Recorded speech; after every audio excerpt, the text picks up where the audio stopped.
The new Superman is Jonah Hill. Fuck! DC just can't seem to get anything right this year. They kicked things off with an awe-inspiring 2022 Heroes trailer, showing off as many as 4 big-budget theatrical DC projects.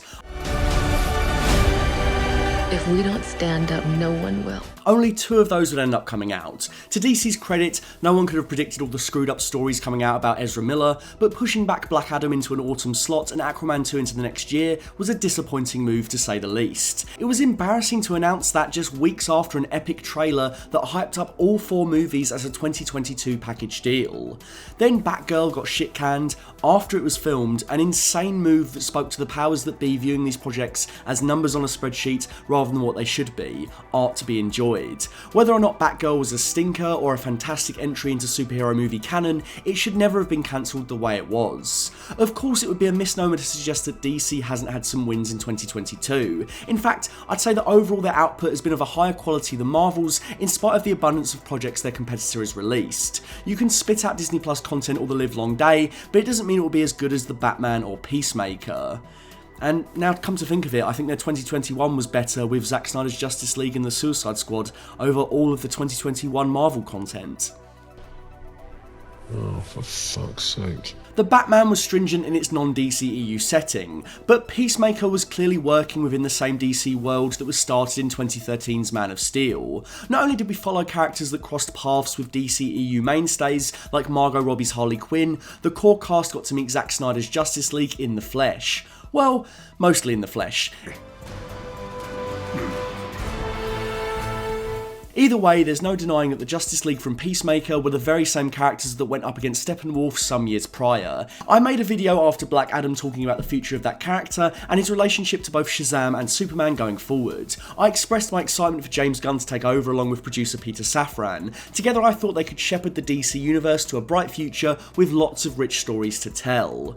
I still do believe that. James Gunn is a great filmmaker with a keen eye for what makes even the most broken people tick, and he pours all of those imperfections and flaws into his writing in a way that makes even his goofiest characters feel like real tangible people. We'll all fly away together.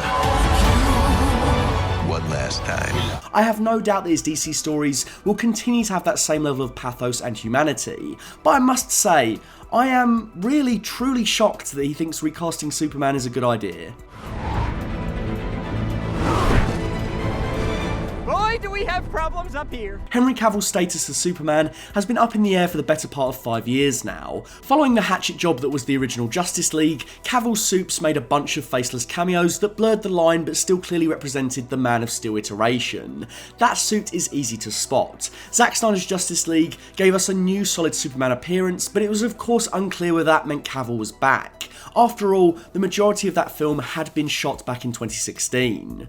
Whether The Rock was using the Kryptonian to boost his flailing new DC adventure or not, it was great to finally have some confirmation that yes, Cavill is Superman, yes, he will fly again. We could finally worry about the actual Superman movies, rather than who the hell might be playing him. In my opinion, whether we're talking DC or Marvel or any other expansive universe, it's always better to keep telling stories with the actors the audience recognise in those roles, even if the previous projects they appeared in were poorly received or didn't do brilliantly at the box office. Unless there's a strong negative backlash to a particular casting, I don't see the point. Across 20 years of consistent superhero movies, the casting of said superheroes is always the thing that gets the most praise. It's very rare, even in the most hated superhero movies, for audiences to berate the castings. You'll often hear the opposite, audiences saying that they liked a particular actor in a role, but the story failed them. I think audiences are always willing to forgive and forget if the preeminent story, the latest script, is good. It's ironic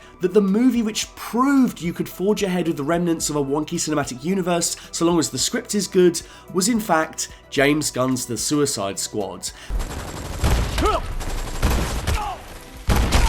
That movie does it perfectly in my opinion. It features all the same cast for returning characters, injects some new actors playing new characters into the mix, and ignores everything that happened before without contradicting it. This is the sweet spot because it pleases everyone. If you loved 2016's Suicide Squad, then you get to see more adventures with those characters and nothing that came before is contradicted. If you hated that movie, then you don't have to think about it because nothing is explicitly referenced and you can just get stuck into the new storyline with Starro and Corto Maltese. I was happy, floating, staring at the stars. I think 2016 Suicide Squad is a piece of ass, but one thing that always stood out to me was the fantastic portrayal of Amanda Waller by Viola Davis. Dummy rounds. If I pull the trigger, nothing happens. You're absolutely right.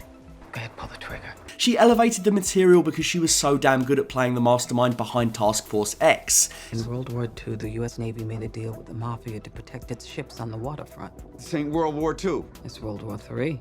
Clearly Gunn agreed because he kept her on for the sequel, and I'm so glad he did. If Davis never returned, it would have been a casting missed opportunity on the same scale as Mark freaking Strong as Sinestro. The same goes for Colonel Rick Flag, an absolute wet flannel in the 2016 movie. The Suicide Squad turned him into an absolute tank with 100% more swag, and I even felt something when he perished.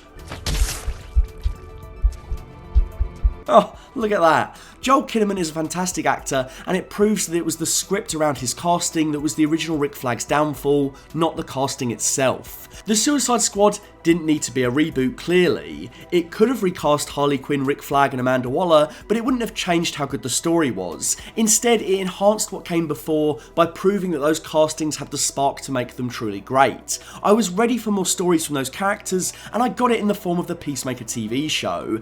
This again introduced new elements like Christopher Smith's hellish father or the Deadpool-esque vigilante, but also doubled down on key Justice League castings like Jason Momoa. He is Aquaman. There is no debate and no need to change him up. If Aquaman pops up in Peacemaker, of course the actor I want to see is Jason Momoa. Given how Gunn navigated the already established DC Universe elements whilst introducing his own adaptations, I had every faith that this would be the same for the newly announced DCU. It's not a true new cinematic universe, it's a continuation of the old one, right? It's just under new management, which I only think is a good thing. Keep the Justice Leaguers who want to stay, a la Cavill. That means if Ben Affleck doesn't want to be Batman anymore, you should let it go. Ezra Miller and Jared Leto are out, but that's understandable. Miller is embroiled in several different scandals all at once, and not a single soul on this planet enjoyed Jared Leto's Joker teeth grills. Aquaman and Wonder Woman made $1 billion at the box office. The Shazam family were well received. There's plenty of parts of the DC world that general audiences love and want to see more from. There's no need to give all those things a blank slate. Of course, it was recently announced by Gunn that Henry Cavill's Superman, after a triumphant return just a few months ago, will definitely not be playing Superman in the upcoming slate. A new actor will take on the role, playing Superman in his early years. The reasoning behind this doesn't make any sense to me. Gunn stated that this Superman would be younger and therefore needs to be someone other than Cavill. He further explained that this would not be an origin story. The idea that this new actor is playing a Superman that will age into Cavill's Superman clearly doesn't make any sense because he's already portrayed an origin story Superman. You're saying that the timeline goes Cavill's face, new actor's face, Cavill's face later down the line? It's clear that it's going to be set in an entirely different universe, so I don't know why Gunn tried to suppose that the reason why Cavill's getting replaced is because he's at a different age. If we're not doing an origin story, why not set it sometime after Black Adam? Superman is still relatively early in his career. It then begs the question, who is out? Who is in? Jason Momoa is rumoured to be playing Lobo in this new universe, a move that I sincerely hope doesn't come to pass, and not because he wouldn't be right for that role. You want me to buy into a new DC universe, but have the face of Aquaman running around in a different costume? Wonder Woman 3 might be dead, but Gal Gadot's Diana is still a recognisable and lucrative part of the brand. But if Cavill and Momoa are out, it would be pretty weird to keep her on. Some rumours circulating seem to point towards the entire Justice League being recast, but James Gunn has recently said that not everyone will be recast. That would make sense given that Peacemaker is set to continue, but that places the show in a weird middle ground. So we're saying that the Justice League needs to be changed up, but John Cena, Viola Davis and the others are going to be exactly how they were. When Peacemaker meets Lobo, is he going to ignore the fact that he looks like how Aquaman used to? Recasting some, but not all of the heroes, throws everything into disarray. Peter Saffran produced Shazam. Surely that will keep going? Who's to say? It seems unfeasible given Gunn and Saffran's personal projects, as well as the billion-dollar gross of Aquaman and Wonder Woman, to reboot absolutely everything. At the same time, it feels like you can't pick and choose on such a widespread scale. This isn't like swapping Norton for Ruffalo amidst creative difficulties. This is like chucking out half the cinematic universe, keeping random bits, and then calling it a complete reboot. I think you only have two options here. You keep the majority of the cast, scandals notwithstanding, or you reboot absolutely everything. That means not only recasting Supes, but the Suicide Squad, Peacemaker, and the Shazam clan. If you want a blank slate, you need to commit. You can't be suggesting that the new Superman is a younger Cavill, that Peacemaker is all well and good, but Poochie died on the way back to his home planet. You can't have your cake and eat it too. I think if Gunn and Saffran's slate puts quality first, if it just focuses on telling good stories, then we can all keep going with all the recognisable elements we have come to accept and enjoy. Both Gunn and Saffran's biggest forays into the DCEU prior to their takeover prominently feature specifically the Henry Cavill Superman. Shazam might infamously cut off Cavill's head, but there's no denying that this is supposed to be the Man of Steel Kryptonian. Bloodsport's whole deal is that he shot Superman. This is a sequel to a Suicide Squad that featured Batfleck. It's absolutely in the DCEU continuity, and it's absolutely Cavill's Superman that was shot. I always imagined it was Cavill who took Bloodsport's Kryptonian bullet, and I was hyped by the prospect of him one day coming face to face with him. I talked it up all the way back in summer 2021 in my Suicide Squad review. Hell, I think Black Adam should face Shazam predominantly, but that doesn't mean I wasn't down for Cavill to have a punch up with The Rock. Bring it on. You've gone as far as tying in Cavill's Superman to all these different bits and bobs, but now is the time to leave that by the wayside. Apparently. It feels like you're digging a hole for yourself before this new management even has a chance to win everybody over. I understand the desire to create a workable DC cinematic universe from scratch, but much like my feelings on the X-Men in the MCU, the toothpaste is already out of the tube. You've already featured prominent connections to the first incarnation of the shared DC world in plenty of things that worked and were very popular, including things you yourself made. Again, Aquaman and Wonder Woman are in the $1 billion club. Peacemaker was hugely popular. The Suicide Squad might have been hobbled by COVID and the same-day streaming release, but it was received positively by fans and critics alike. There's plenty that works about the DCEU that could be streamlined into the DCU, and it would mean we spend less time worrying about how these things will look and act, and more time spent being excited for the narratives we'll get to enjoy. Maybe Superman is one of the only recastings. Maybe Peacemaker will continue his fight. Maybe Amanda Waller will still be the excellent Viola Davis. Maybe Jason Momoa will indeed remain as Aquaman after all. But Cavill's Superman will still hang over this new wave whether he's there or not. Andrew Garfield's Spider-Man movies might be reclaimed by Twitter as some kind of misunderstood masterpieces, but let me reassure you that both amazing movies were scorned upon release, and rightfully so. They're shit. Did the reception of those crappy movies stop his incarnation being one of the most popular elements of Spider-Man No Way Home? To the contrary, people loved seeing his iteration get some form of redemption by being in the MCU. Garfield is a phenomenal actor that's worked with the likes of David Robert Mitchell and Martin Scorsese. It was never his range that stopped the amazing movies from working. Peter 3! Plonk him into a halfway decent story and give him some good characters to bounce off of, and it works wonders. Wait! I love you guys. General audiences have all but forgotten The Amazing Spider-Man 2. Now when they think of Andrew Garfield's Spider-Man, they'll think of No Way Home. Henry Cavill isn't as versatile an actor as Andrew Garfield, don't get me wrong, but he's a pretty good Superman. I don't see why the guy that showed so much promise almost a decade ago in Man of Steel should be wiped aside whilst we still have so much of what he kickstarted still in play. Hell, people scream about X-Men reboots all the time on the internet and the MCU, but those same people are chomping at the bit to see Hugh Jackman back as Wolverine. Inhumans was an absolute disaster, but Anson Mount's Black Bolt was praised as one of the best surprises in Multiverse of Madness. Black Bolt, from that horrendous Inhumans TV show, got a do-over, and Henry Cavill's Superman didn't. I don't want Aquaman the Lost Kingdom to be Jason Momoa's last movie as the character. In spite of Wonder Woman 1984 being a misfire, there's still enough goodwill for Diana of Themyscira following 2017's Wonder Woman and Zack Snyder's Justice League. If Ezra Miller didn't turn out to have a whole host of abusive crimes to his name, there would have been no reason to recast that very workable version of Barry Allen. It's funny that this is the one character everyone is expecting to be recast in the coming years, but we haven't heard a peep about it.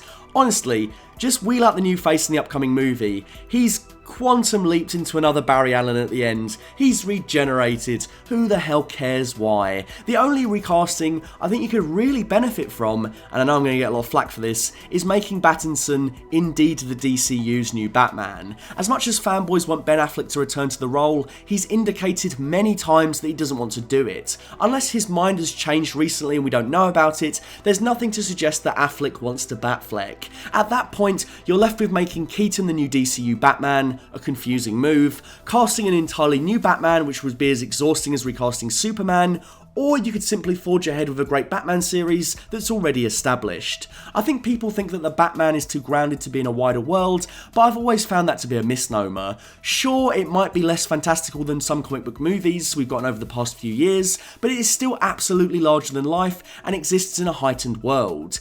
Even a Batman movie like The Dark Knight, which I would say is the most realistic depiction of Gotham, is bookended by 2 movies about a secret order of psycho ninja assassins. How realistic is any of this stuff? Really? I'd wager both these Dark Knights could end up in a wider universe, and it wouldn't be nearly as jarring as it might seem. I don't envy the task Gunn and Saffran have ahead of them. It's a messy universe with plenty of problems, but I think doing a hard blank slate reboot would be more exhausting than anything else. Just tap into what made the Suicide Squad and Shazam good in the first place, clearly set in the DCEU, but with new ideas, tones, and feelings to be mined. I like Man of Steel. I don't like Batman v Superman. I like Zack Snyder's Justice League. 2 out of 3 ain't bad, and even in the one I don't like, Cavill stands out as stellar. I sincerely wanted to see him under the wing of some fresh blood, and it sucks that he won't ever get the chance. Imagine if the slate was something like a new Superman movie starring Henry Cavill, another fantastic entry from Matt Reeves and Pattinson, more Aquaman and Wonder Woman because that worked in the first place, a new age for the Flash and Green Lantern, but fuck it, give me Mark Strong Sinestro. He was awesome. Shazam and Black Adam can finally cross over, or The Rock can become the Pebble, no negotiations. Peacemaker Season 2 and Suicide Squad 3 are coming. Gunn then gives us more obscure characters like Mr. Terrific and Booster Gold, gives Cyborg the reins to a version of the Teen Titans on the big screen. Ben Affleck is rumoured to be directing an upcoming DC movie. Give Snyder something too, honestly. Don't worry about the old Justice League plans. Give him the chance to do a solo project with a character that allows him to go full 300. R-rated, metal as hell. That's what I want to see from Snyder. And then who knows what video games set in this world might entail. That's one of the aspects of the new regime I'm most intrigued by. Recasting actors who have been hit with controversy and poor critical reception is one thing. Recasting characters who audiences enjoy is a needless and exhausting extra step to a cohesive DC universe on the big screen. I still have faith that we have some truly great DC stories to look forward to in the next couple of years, but I will always remember how disappointing it felt to say goodbye to most, if not all, of the Justice League. I will lament that we never got to see Zachary Levi and Cavill knock out Black Adam. I will be sore that Bloodsport never got to come face to face with the Kryptonian he almost killed. I will rewatch Peacemaker Season 1 and wonder if I'm supposed to think of the old Justice League or the new Justice League whenever they get a name drop. And I'll wonder if all the turmoil was worth it when we could have just kept on pushing forwards. RIP to the DCEU Superman. Much like Batfleck and Batgirl, you never really got a chance to shine. Not impressed. What do you think? Do you still have faith in James Gunn and Peter Saffran to shepherd the DC universe into a new cinematic age? Do you wish Henry Cavill was sticking around? Do you think Jason Momoa will really be recast as Lobo of Aquaman? Do you think the other Leaguers are going to stick around? If any, let me know in the comments below. A big thank you to my full fat tier patron, Dr. Chike. If you'd like to donate money to my Patreon, you can find me at patreon.com/fullfatvideos. If you'd like to find me on Instagram, you can find me at full_fat_videos. And if you'd like to find me on Twitter, you can find me at, you guessed it, at fullfatvideos.